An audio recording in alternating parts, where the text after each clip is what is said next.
Hello everyone, Assalamualaikum. Hi. Today our group, which is DC4B, are going to talk about a news or article regarding Israel and Palestinian issue. This article or news is written by Robert Plumber from BBC News, and the title is dun, dun, dun, Israel Army's trapped wanted Palestinian to chip. Is it scary? The title also give you a hint about what are we talking about. Okay, let's go.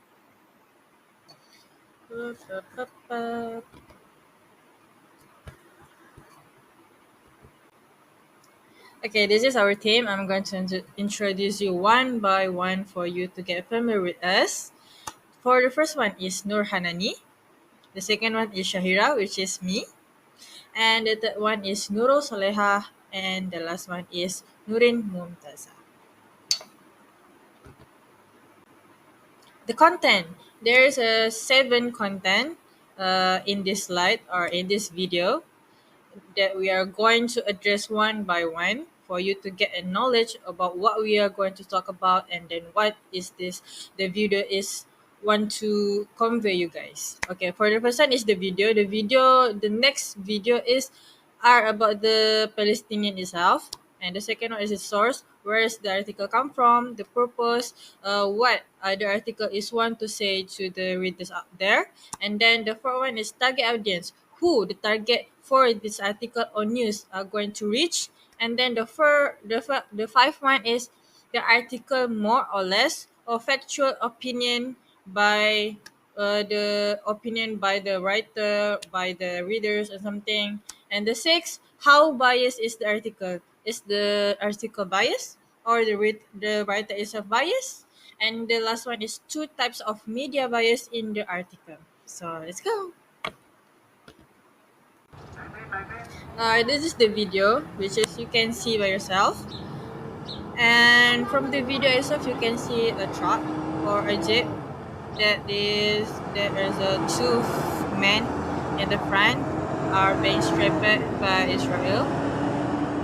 هذا ابن عمي مجاهد مصاب بكى. That is so scary. بكى مصاب تقريبا اكثر من ساعتين، تقريبا ساعتين ونص الى ثلاث. هو مرتني ورا هون يعني، واحنا قاعدين هون، هو بقى مرتني ورا. شو بعدين حطوه على الجيب قالوا بعديها انهم سلموه للمستشفى الحكومي.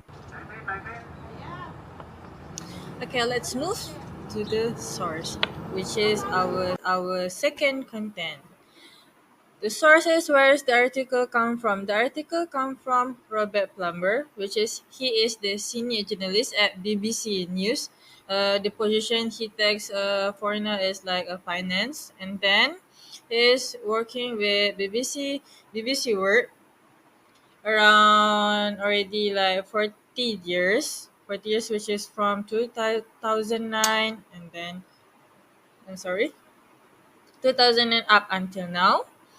And then all about the article itself, which is he write and then he publish release are about like a political, and then the surrounding from the UK. Also, most of the article he write is so biased, and then which is take on his only side and based on his opinion itself. And then when we are talking about credibility of this source, credibility of this article, this is not credible because of what? Because the author itself, he is so biased regarding this, which is you already can see from Israel and Palestinian issue, he just stated only the Israel view and not Palestinian. Okay. So the next slide is the purpose on why the author write this news report. So the first one is to explain the situation that happened.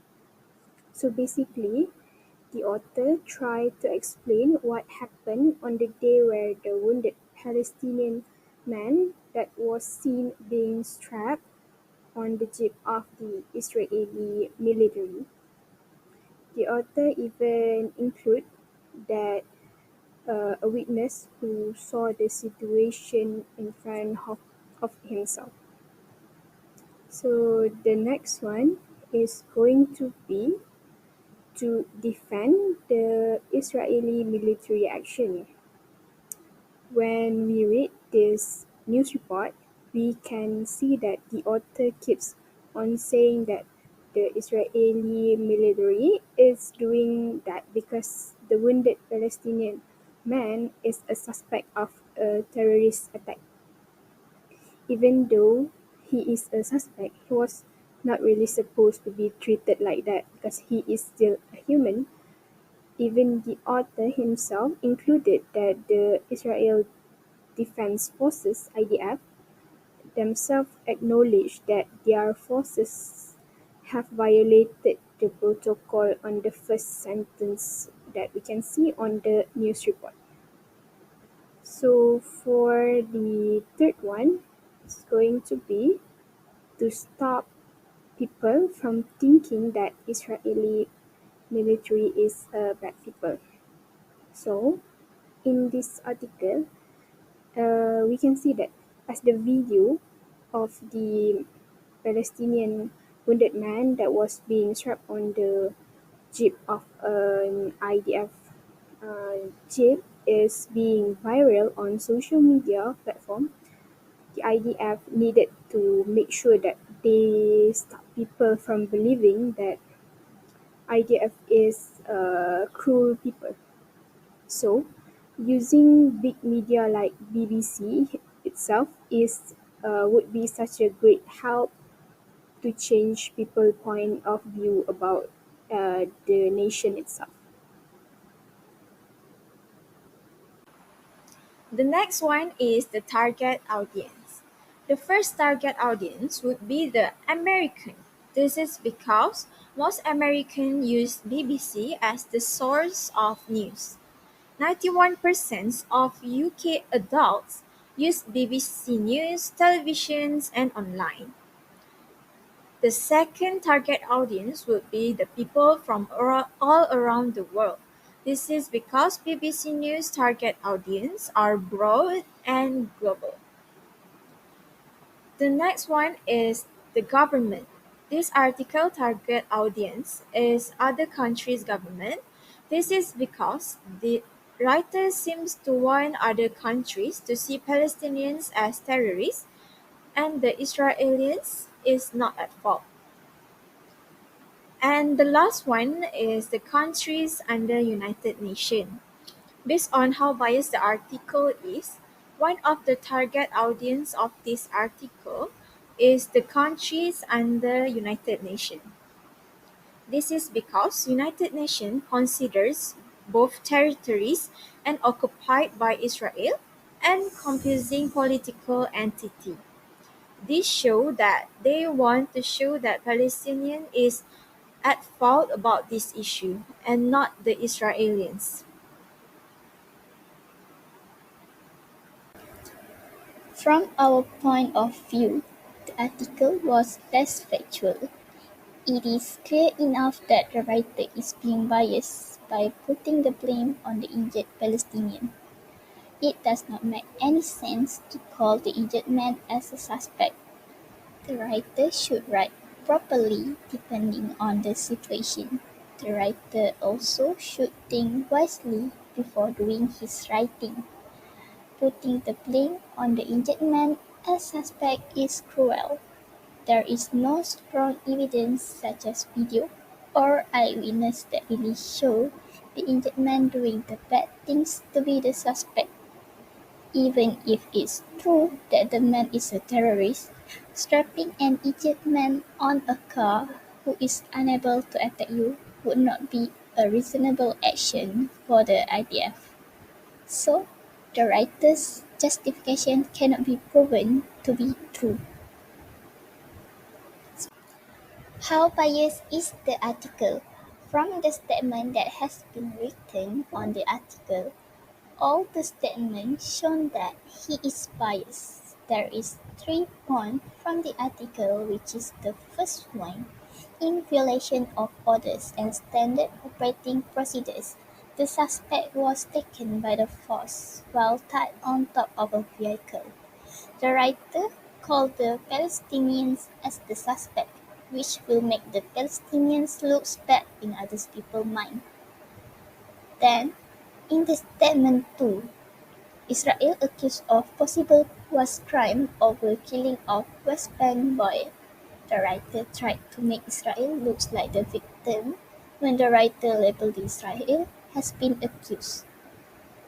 And in the last statement, this morning, Saturday, during counter-terrorism operations to apprehend wanted suspects in the area of Wadi Burkin, terrorists opened fire at IDF troops, who responded with fire.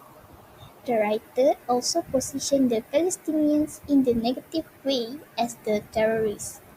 The writer is biased to Israel and tried to convey the readers in his belief that Israel is not in the bad side, while Palestine is in bad side. The writer keep on addressing the wounded Palestinian man as a terrorist, while they keep on making it seem like IDF was just trying to help the wounded Palestinian man to get medical help.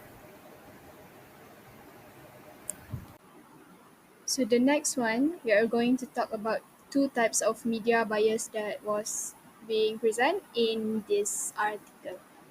So the first one is political bias. Why we said that it is political bias? Because the author display favoritism toward the IDF, which is the military of Israel. We can see that the Israel was being all positive rather than the Palestinian wounded man that was being strapped on the car. The Palestinian was being labeled in the article as a terrorist, which is a bad term to be said to someone who is injured. And the next one is sensationalism. This is because sensationalism means media bias can also manifest in the sensationalization of news stories to attract more attention and viewership, potentially leading to exaggerated or misleading reporting. As the statement as they only listen to one side story, like the statement in the article, an IDF statement said that the man was wounded in an exchange of fire during the raid in which he was a suspect. This shows that they only listened to one side, which is definitely misleading reporting. This is because they didn't ask about what's going on towards the Palestinian side. They only listened to the Israeli side. So this the type of bias that can be seen.